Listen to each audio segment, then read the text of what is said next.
Hi, Wawa, and welcome back. Right, now we've been talking about the foundation skills that are needed for preschoolers to have good success in the classroom. And if you haven't caught up with the previous videos, well, I suggest you go back and have a look.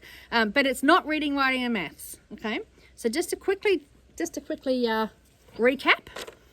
This is a very simple kind of diagram, but it shows you that at the very top of this triangle is academic learning. Under here, all of these things underpin all of that academic learning. So if we want to give our children the best start at school, we have to make sure that all of these other systems are in place. They're all developed through physical play. Today, right now, we're going to be talking about laterality and directionality. So laterality is a concept where we can understand and use one side of our body independently to the other. That's actually what it is. So it's the beginnings of understanding left and rights as well, although that's also directionality. And it helps us to develop a hand preference. Most children who have a good, solid understanding of laterality do develop a hand preference around about age 4 or 5. Some earlier.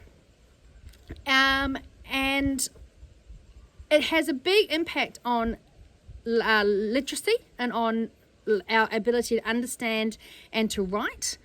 So if you can imagine a B and a D, or a P and a Q, are both made up of a circle and a stick, but the circle's on the other side to the stick. Okay, so we have to start to understand laterality first before we can really understand that D's are formed this way and B's are formed this way. Okay?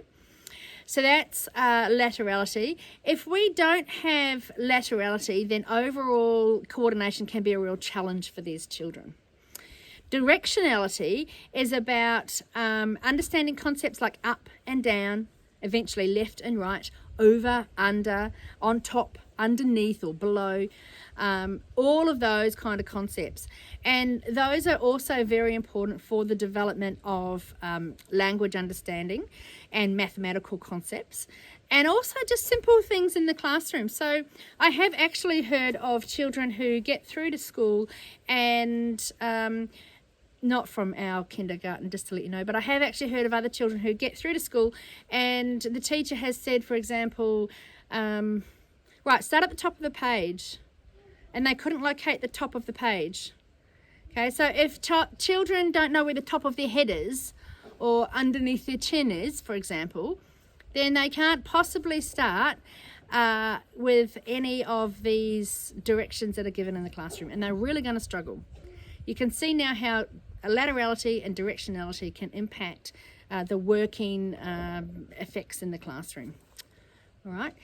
There's another one that we're going to talk about called spatial awareness as well. Now, spatial awareness is your understanding of where your body starts and ends, and kind of how wide it is, I suppose, how much space it takes up. So children without good, solid understanding of spatial awareness often appear clumsy, and they may bump into others. They may also like to just touch everything and not be able to keep their hands still. They'll have problems with writing, with forming letters, with spacing, all of those things. They'll have problems with maths concepts, such as how things go together, judging if something will fit into a space or not.